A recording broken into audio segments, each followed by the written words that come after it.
You know that feeling when you have to call a doctor's office in English and your mind just goes blank? Oh, Maya, you're speaking directly to my soul right now. I remember the first time I had to call a dentist in the US.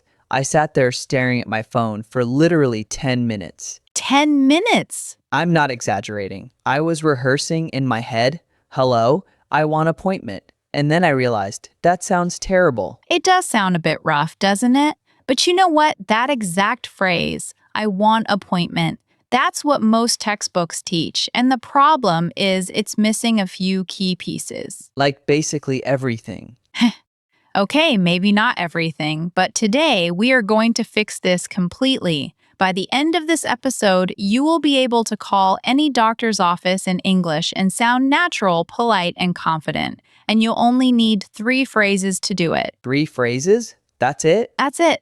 3 phrases that cover almost any situation, whether you're calling for yourself, for a family member, whether you're a new patient or an existing patient, these 3 will get you through. Okay, I'm ready. Give them to me. All right, let's start with the most common situation. You're calling because you need to see a doctor. You're not feeling well, or maybe you need a checkup. The first thing you need to say is, I'd like to schedule an appointment. I'd like to schedule an appointment. Perfect. Notice it's not I want, it's I'd like to. That little change makes everything sound so much more polite and natural. So, why do textbooks teach I want? Good question. Textbooks often teach direct translations. In many languages, the direct translation of I want is perfectly polite.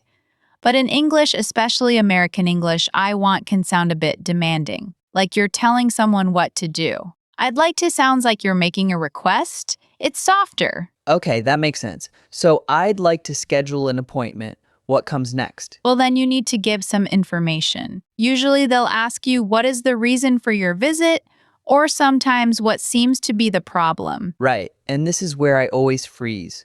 What if I don't know the medical word for what's happening to me? You don't need medical words, just say how you feel.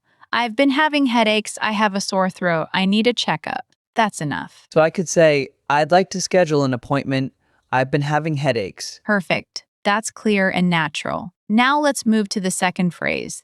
This one is for when you want to see a specific doctor. Oh, like if you have a primary care doctor you already see. Exactly. You say, is Dr. Smith available on Tuesday? Is Dr. Smith available on Tuesday? Great. Or you can say, I'd like to see Dr. Chen.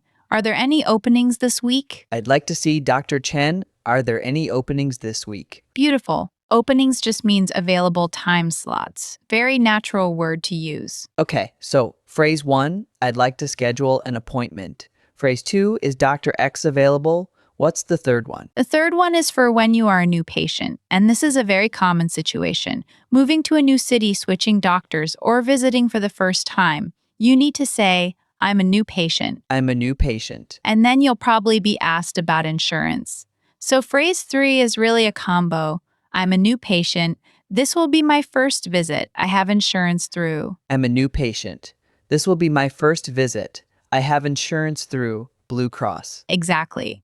Now let me tell you, this insurance question is the part that makes a lot of learners nervous because depending on your country, the way insurance works can be very different and you might not know the right words. I remember my first time. They asked me for my insurance ID number and I just froze. I had the card in my wallet, but I couldn't find it fast enough. That happens to everyone, native speakers too. The key is to know what information you'll need. Usually they will ask you for 3 things: the name of your insurance company, your member ID number, and sometimes the group number. So I should have my insurance card ready before I call. Yes, have it in front of you. If you don't have your card, you can say, I don't have my card with me right now. Can I call you back with that information? Oh, that's a relief. I thought I had to know everything right away. No, it's very normal to not have all the information ready, and the people who work at the front desk deal with this every day. They're used to it. Okay, so let me try to put all 3 phrases together. Imagine I'm calling a doctor's office for the first time. Perfect. Go ahead. I'll be the receptionist. Hello, my name is Leo. I'd like to schedule an appointment. Hello, Leo. What seems to be the problem? I've been having headaches for about a week. I see. Are you an existing patient? No, I'm a new patient. This will be my first visit. Great. And do you have insurance? Yes, I have insurance through Aetna. I have my card here. That was excellent, Leo. Really natural. You used all three phrases perfectly. Thanks. It felt a lot smoother than my usual I want appointment panic. Now, here's the part that surprises most people. When you call a doctor's office in the US, you should expect to spend a few minutes on the phone. It's not a quick call. They'll ask for your name, date of birth, address, insurance information, reason for visit. So don't feel rushed. That's good to know. I used to think I was bothering them. No, it's their job. And actually, being prepared and polite makes their job easier. What about Spanish speakers? Any mistakes they make? Great question. Spanish speakers sometimes say, I need an appointment, adding a because. In Spanish, it's necesito una cita. But in English, we say, I need a appointment. The article matters. What about Chinese speakers? Chinese speakers sometimes skip the subject. They might say, want make appointment, instead of I want to make an appointment. In English, you need that I at the beginning. And Arabic speakers? Arabic speakers sometimes use I want directly as a translation, which we've already talked about sounds a bit strong. And they might pause longer than feels comfortable because they're translating in their head. That's okay. You can just say, 1 moment please if you need time. 1 moment, please. I'm gonna use that. Please do. All right, let's do a practice round. I'll be the receptionist and you answer. Try to respond without thinking too much. Okay, I'm ready. Good morning. Thank you for calling Maple Medical Clinic. How can I help you? Hi, I'd like to schedule an appointment. Of course.